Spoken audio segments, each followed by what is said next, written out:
Kenapa tu? Ini nama dia labu sayung, salah satu warisan budaya kita. Datuk, Maya nak cuba buat. Boleh tak? Main sini tu aja. Nak buat labu sayung ni, kena banyak bersabar dan kena tenang. Alah, Maya buat tak jadilah.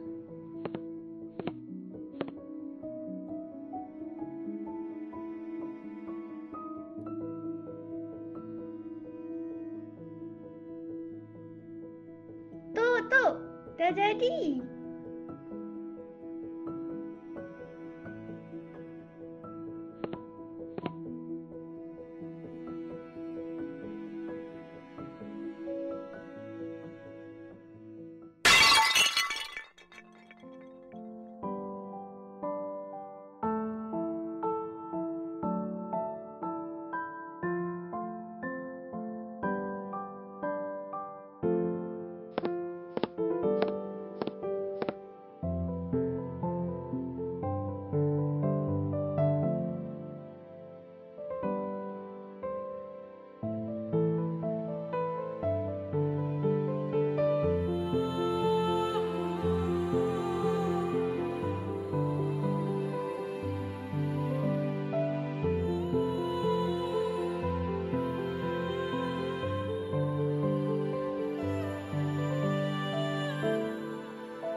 Ish, kenapa tak jadi ni?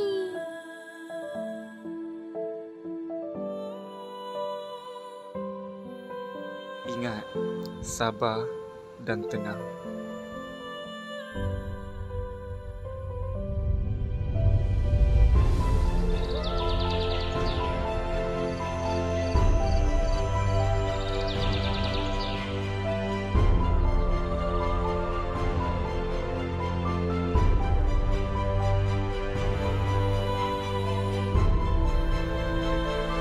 Kalau bukan kita yang jaga warisan budaya kita, siapa lagi?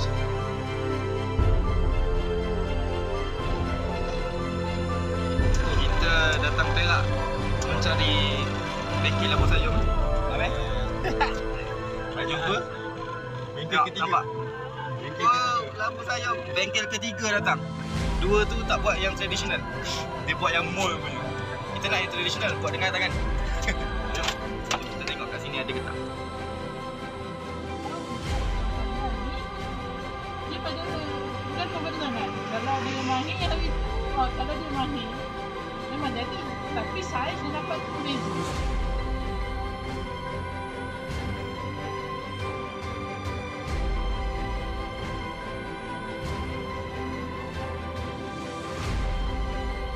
Ini bengkel labu sayung. Jualan dia. Lawan-lawan. Kalau nak senang daripada atas, tarik ke bawah. Ni. Pisau tu lengkung bawah. Tarik ke sini, tarik ke bawah. Dari sini, cucuk tarik ke bawah. Lain punya tu. Dah licin kan? Lepas tu kita biar keras. Biar keras baru kita buat bunyi. Lama kakak tunjuk tadi. Macam ni tak boleh buat tak. Kita biar dulu.